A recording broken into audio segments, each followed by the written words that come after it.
Pelvic floor ડિસ્ફંક્શન જે છે એક ડિઝીઝ કોમ્પ્લેક્સ છે. જે આપણું પેલ્વિસ એટલે કે જે સાથળનો ભાગ હોય છે એ 3 હાડકાથી બનેલો હોય છે અને એની આજુબાજુ ઘણા બધા સ્નાયુ એટલે કે મસલ્સ એને સપોર્ટ કરતા હોય છે. અને એ મસલ્સના સપોર્ટના કારણે આપણે જે યુરિન જે છે એ આપણે હોલ્ડ કરી શકતા હોઈએ છીએ અને એને આપણે આરામથી કરી શકીએ છીએ. એ બધામાં આપણા જે મસલ્સ છે એ આપણી ઘણી બધી મદદ કરતા હોય છે. તો પેલ્વિક ફ્લોર ડિસ્ફંક્શનમાં શું થતું હોય છે કે જ્યારે આ મસલ્સ બરોબર કામ નથી કરતા હોતા અથવા તો કોઈ સેકન્ડરી રીઝન્સના કારણે આ મસલ્સ વીક પડે છે ત્યારે પેલ્વિક ફ્લોર ડિસ્ફંક્શન થતું હોય છે. પેલ્વિક ફ્લોર ડિસ્ફંક્શન એટલે કે દર્દીને યુરિન પાસ કરવામાં અથવા તો સ્ટૂલ પાસ કરવામાં એમને તકલીફ પડતી હોય છે. અને આ જે ડિઝીઝ છે એ ફિમેલ્સમાં વધારે કોમન છે એઝ કમ્પેર્ડ ટુ મેલ્સ. બહુ બધા વાઇડ વેરાયટી ઓફ સિમ્ટમ્સ હોય છે, પણ આ એક આખો ડિઝીઝ કોમ્પ્લેક્સ છે. કોઈ સિંગલ ડિઝીઝ નથી, કેમ કે આમાં ઘણા બધા સ્નાયુ અને ઘણા બધા સ્ટ્રક્ચર્સ આ ડિઝીઝ કરવા માટે ઇન્વોલ્વ હોય છે.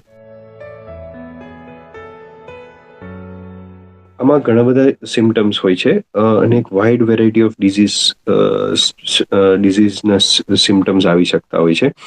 આમાં કોઈ પર્ટિક્યુલર એક કે બે સિમ્ટમ્સ નથી હોતા, પણ જે મુખ્ય સિમ્ટમ્સ જે જોવા મળે છે એ છે યુરિન કરવામાં તમને તકલીફ પડવી, એટલે કે જે યુરિનનો ફ્લો છે એ ઓછો થવો, યુરિન વારે ઘડીએ જવું પડે, યુરિન કરવા રાત્રે ઉઠવું પડે, અથવા યુરિનમાં બળતરા થવી, અથવા યુરિન કર્યા પછી એવું લાગે કે હજુ બી યુરિન અંદર રહી ગયું હોય એવું લાગે, અથવા તો યુરિન અટકીને આવે, અથવા તો યુરિન કરતી વખતે ખૂબ પ્રેશર અપ્લાય કરવું પડે, અથવા તો યુરિન સ્ટાર્ટ કરવામાં વાર લાગતી હોય કે 4 થી 5 સેકન્ડ રાહ જોવી પડે અને પછી યુરિન સ્ટાર્ટ થાય, અથવા તો યુરિનમાં ક્યારે બ્લડ આવે, અથવા તો યુરિન સાવ અટકી જવું, અથવા તો જેમ કે ફિમેલ્સમાં એને કહેવાય છે સ્ટ્રેસ યુરિનરી ઇન્કોન્ટિનન્સ, એટલે કે જ્યારે એ લોકો હસે અથવા ખાંસી ખાય અથવા તો કોઈ ભારે સામાન ઉપાડે તો યુરિન લીક થઈ જતું હોય છે અને કપડાં ખરાબ થતા હોય છે. તો આ બધા જ સિમ્ટમ્સ સાથે બધાને આ બધા જ સિમ્ટમ્સ આવે એવું જરૂરી નથી હોતું. આમાંના કોઈ બી સિમ્ટમ્સ તમને થઈ શકે છે. કારણોમાં સૌથી મુખ્ય કારણ જે છે એ છે એક્સિડન્ટ, કે જ્યારે કોઈ વખત રોડ ટ્રાફિક એક્સિડન્ટ થયો હોય અથવા તો ઊંચાઈ ઉપરથી પડી ગયા હોય અને પેલ્વિસના ભાગમાં ઇન્જરી થઈ હોય, એના કારણે આ થઈ શકે છે કે જેમાં એના સ્નાયુ વીક પડી ગયા હોય. બીજું જે છે ફિમેલ્સમાં એ છે કે પ્રેગ્નન્સી અથવા ડિલિવરી, તો એ સિઝેરિયન હોય કે નોર્મલ હોય બંનેમાં એ વસ્તુ શક્ય છે, પણ નોર્મલ ડિલિવરીમાં વધારે કોમન છે, કેમ કે એ વખતે નોર્મલ ડિલિવરી કરાવતી વખતે જે પેલ્વિસના મસલ્સ છે ખૂબ જ સ્ટ્રેચ થયા હોય. એના પછીનું જે રીઝન છે એ છે યુરિનરી ઇન્ફેક્શન. એટલે યુરિનરી ઇન્ફેક્શન થવાનું કારણ છે કે અંદર કોઈ સેકન્ડરી રીઝન્સ હોય, જેમ કે સ્ટોન છે, અથવા તો એમને કોઈ સ્પાઇનની કે એની કોઈ ઇન્જરી હોય, અથવા તો બ્રેનની કોઈ પ્રોબ્લેમ હોય, એના કારણે આ પ્રોબ્લેમ થતો હોય છે. અથવા તો પ્રીવિયસ સર્જરી, જેમ કે પેશાબનો રસ્તો સાંકળો હોય ને એની કોઈ સર્જરી થયેલી છે, અથવા તો પેલ્વિસના ભાગમાં તમને કોઈ કેન્સર છે અથવા કોઈ ગાંઠ છે એનું કોઈ ઓપરેશન થયું હોય, અથવા તો રેડિયોથેરાપી લીધી હોય, કે પેલ્વિસના ભાગની કોઈ સર્જરી જેમ કે પ્રોસ્ટેટ સર્જરી કે પ્રોસ્ટેટ કેન્સરના દર્દીઓ હોય છે એમની કોઈ સર્જરી થઈ હોય, અથવા તો ઓલ્ડ એજ, આ બધા રીઝનના કારણે વસ્તુ થતી હોય છે.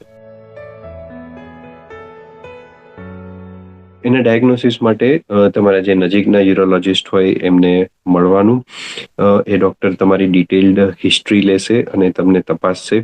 તપાસવામાં એ તમારું એબડોમિન અથવા તો જે યોનિનો ભાગ છે અથવા તો એક્સટર્નલ જેનાઇટેલિયસ છે એનું એક્ઝામિનેશન કરતા હોય છે, અને એક ડિજિટલ રેક્ટલ એક્ઝામિનેશન પણ કરશે, એટલે કે સંડાસની ભાગની પણ તપાસ કરશે.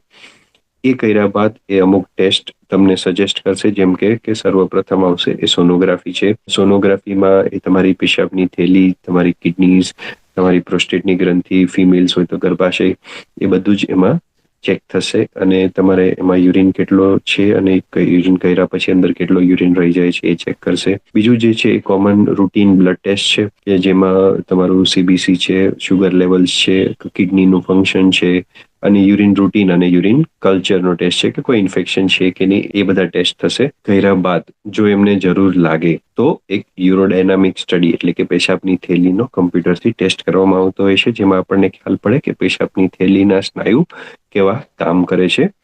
અને જો એમાં બી જો આપણને નિદાન ન મળે અથવા તો કોઈ જરૂર લાગે તો એ તમારી પેશાબની થેલીની દૂરબીન વડે તપાસ કરતા હોય છે, કે જેને સિસ્ટોસ્કોપી કહેવાતી હોય છે. અને આ બધા ટેસ્ટ થયા પછી આપણે એક કન્ક્લુઝન કે એક નિદાન ઉપર પહોંચતા હોય છે કે આ શેના કારણે થતું હોય છે. આમાં સારવારમાં 3 ભાગ હોય છે. પહેલા ભાગમાં રિહેબિલિટેશન હોય છે. રિહેબિલિટેશન એટલે કે જે માઇનર ડિગ્રીઝની પ્રોબ્લેમ હોય છે કે minute problem, early stage problem હોય છે, એમાં આપણે એક્સરસાઇઝ સજેસ્ટ કરતા હોઈએ છીએ. જેમાં કે પેલ્વિક ફ્લોર એક્સરસાઇઝ છે કે કીગલ્સ એક્સરસાઇઝ છે, કે જે પેલ્વિસના કે નીચેના ભાગના સ્નાયુ હોય એને સ્ટ્રોંગ કરવા માટે આપણે કરતા હોઈએ છીએ. એ તમે યુરોલોજિસ્ટ ડોક્ટર પાસે અથવા તમારા ફિઝિયોથેરાપિસ્ટ પાસે પણ તમે કરી શકો છો. એ કર્યા બાદ બિહેવિયરલ ચેન્જીસ અને ડાયટરી ચેન્જીસ. બિહેવિયરલ એટલે કે તમારી લાઇફસ્ટાઇલ ચેન્જીસ અમુક તમને સજેસ્ટ કરતા હોય છે, કે જેમ કે રેગ્યુલર એક્સરસાઇઝ છે, પાણીનું જે પીવાનું પ્રમાણ છે 2.5 થી 3 લીટર રેગ્યુલરલી રહેવું જોઈએ.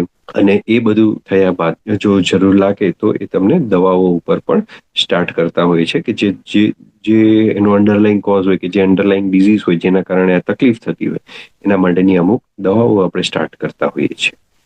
જો એ દવાઓથી ફેર ન પડે અથવા તો એવું કોઈક રીઝન હોય કે જેમાં સર્જરીની આવશ્યકતા હોય,